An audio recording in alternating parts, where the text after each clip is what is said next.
Hello, welcome to On the Edson. I hope you're all well. So thanks for joining us. This impromptu show coming in the afternoon after, well, some internationals overnight. More internationals happening tonight. And the next few days, obviously, we're on international break. But look, England, let's talk about England. Sure, let's just talk about England. Last night against Wales. There's been quite a bit of backlash from various different reasons. Some of the backlashes against Wales, they didn't really show up. They didn't really offer much. There was moments where they tried a little bit, but there wasn't really anything. England came out 3-0 winners. It all happened in the first half. Rodgers' goal, then Watkins, and then Saka. Great for them. Assist by Gehi and Konsa. Great. All great stuff. Some, trying out new blood and, new positions and everything. It was a good night at the office for England. First half. The second half, you would have thought, well, they should have advanced. They should have kicked on and put a few more past Wales. But Wales were held up as well, right? So the question here is there anything to celebrate? Is there anything to get really excited about because England beat Wales 3-0 in a friendly? And here's the problem. It's just a friendly, isn't it? So you could get, as much pride as you like, but it's just a friendly at the end of the day. So, should they have done better? Look, a win's a win at the end of the day. 3-0, by any other metric, you think, oh, that's okay. But really, you could say, well, they had 3 goals in the first half. Oh, excuse me. Where did that come from? In the second half, they should have kicked on and scored more, created more, been a lot more fluid, but they weren't, right? But the interesting thing is that Thomas Tuchel, England manager, has come out afterwards and has basically had a go at the fans a little bit. At the fans, and you're kind of wondering, well, what are you doing, Tommy? What are you doing? Why are you so unhappy? What is going on here? He's basically come out after the game, and you kind of wonder what are you doing? What are you saying these things for? It was basically after the game. Let's get the quote here. After the game, he said the stadium was silent. He said he expected more support from the stands to help his side push for further goals in the second period.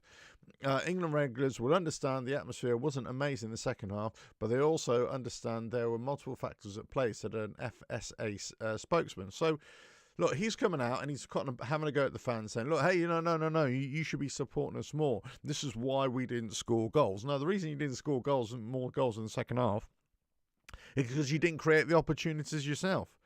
You should be able to create these opportunities regardless of how much support you've got there.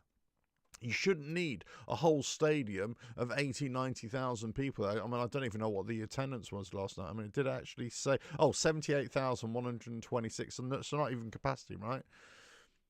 But you're kind of asking people just to give you all that support, a whole stadium. Well, actually, you should have this yourself. And your tactics and your players should be able to deliver that. So don't start blaming the fans for not, for going a little bit quiet in the afternoon, in the second half. Second of all, it's a friendly. It's a friendly. So many people are not really going to be impassioned, have that much energy just for a friendly. And also, you're 3-0 up. So the game's dead. The game's done and dusted at half time. So if Wales had put up a fight, or if you'd kicked on with more goals, then all of a sudden you kind of think, oh, okay, yeah, maybe. But no, it went a bit quiet. It went a bit silent. And also, the FSA spokesman saying, look, hold on a minute.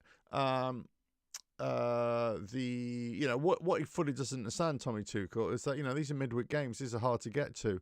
Wembley is difficult to get out of at the best of times. People are having to travel all over the place, and you don't know where they're having to travel from. It's not that simple. It's not that simplistic to say that they should have been a lot more behind us. I'm sure they were behind you. But at the same time, you've got to give them something to cheer on as well. Look, I've got to say, in terms of watching England play last night, I was watching the second half, and halfway through the second half, I just turned off. I actually got bored of watching it. I just got bored of thinking, and it was a little bit pedestrian at times. I thought, well, Wales weren't able to offer much. They weren't able to, go forward and much, put England under pressure.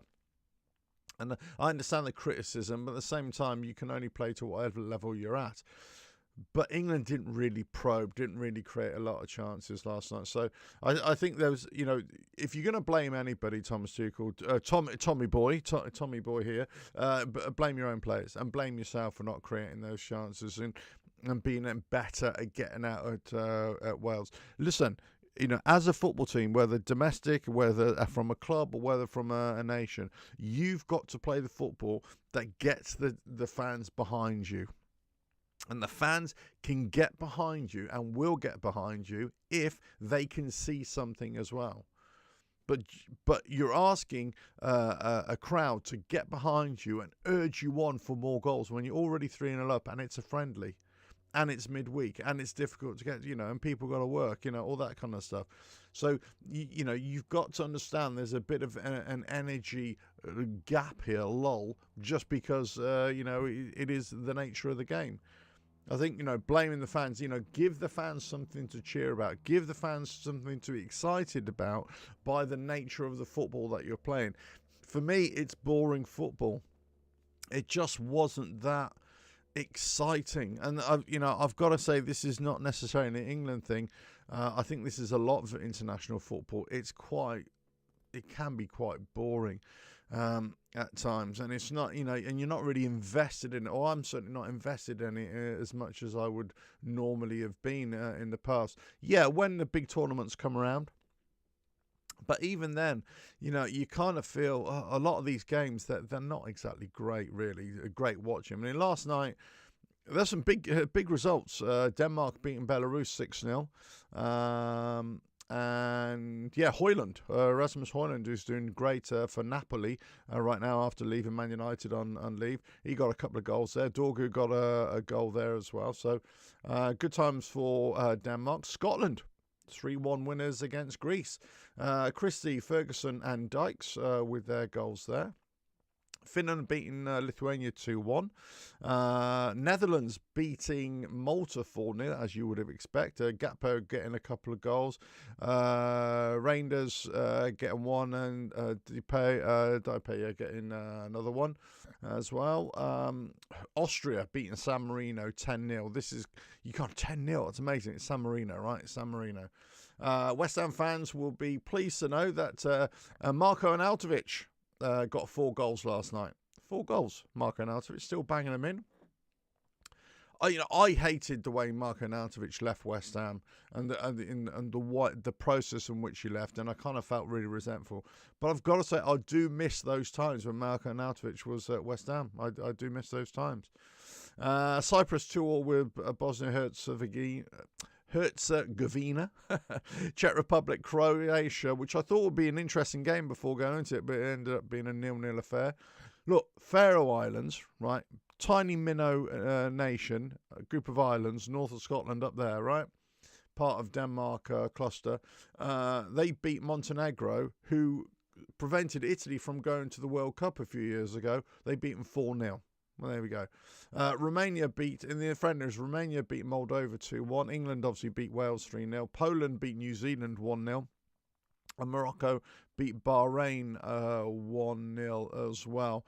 There's a lot of Uzbekistan beat Kuwait 2-0. Okay, I'm not really interested in that, I've got to say. But the African World Cup qualifiers were on last night. Kenya beat Burundi 1-0. Uganda beat Botswana 1-0. Guinea beat Mozambique 2-1. Algeria, decent team historically, beat Somalia 3-0.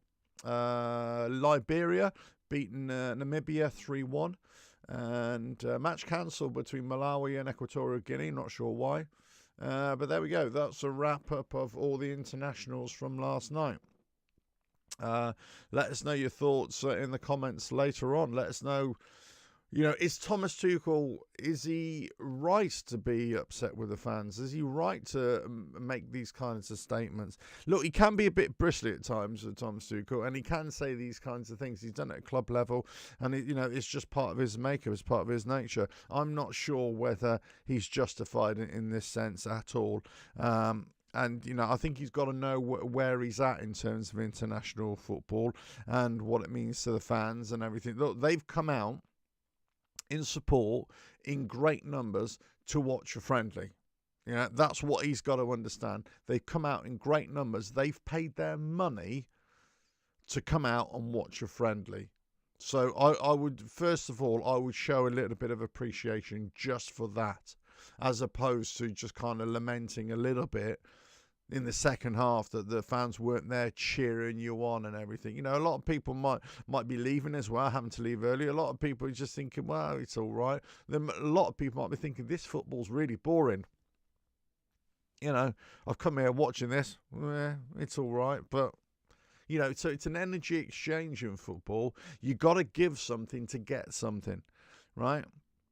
And the players have got to give, and the manager, and through tactics, have got to give and to get something back from the fans. And there's got to be energy on the pitch in terms of a competition.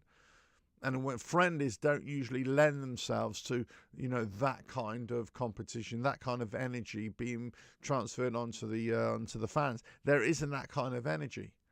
So to expect the fans to bring that energy is, you know, it's very short-sighted in my opinion. But there we go. I mean, that's just my opinion. Here we go for tonight's fixtures. Some interesting ones. Germany at home to Luxembourg. Yeah. Northern Ireland at home to Slovakia. That'd be a decent game.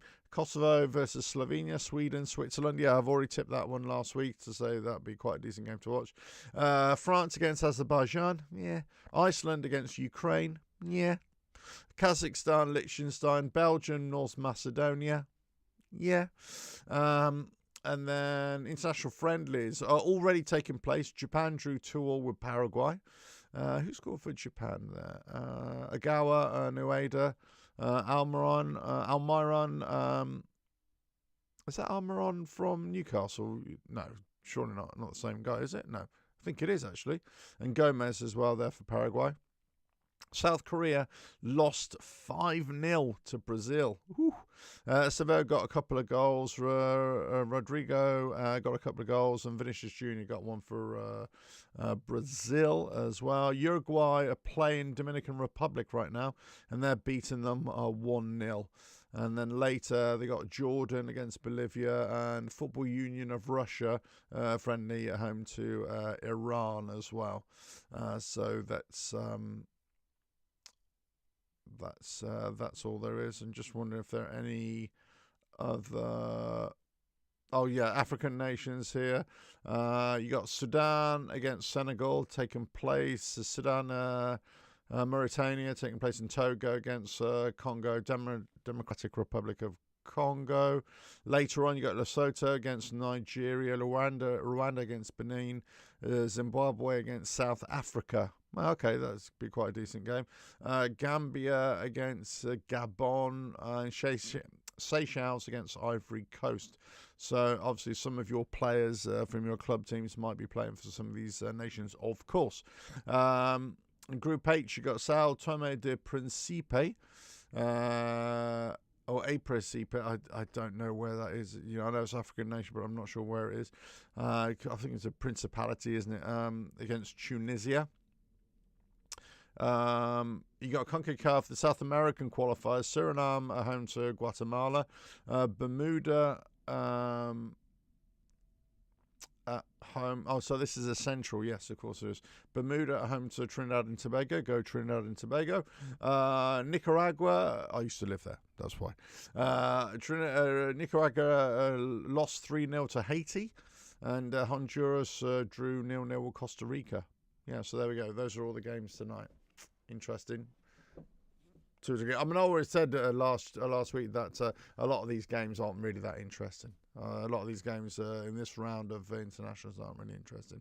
But listen, the main crux of this video, live session, is really about Thomas Tuchel. You know, is he right or is he wrong to criticise the English fans? last night. I don't believe so. I think he needs to wash his mouth out with soap and water a little bit and just appreciate what the game was and what the kind of football that he's bringing to the fan base, and understand that there's a lot of sacrifice, by a lot of people, to go and watch England games and pay that extra money to go to support a country. They do it willingly because they want to see England play and they want to support the nation. But at the same time, it's not always that easy to bring energy in a crowd as an individual, so even as a crowd, especially when the football on display isn't that great. Right, if you like what I do here, keep on watching, and I'll catch you again in another video coming very soon.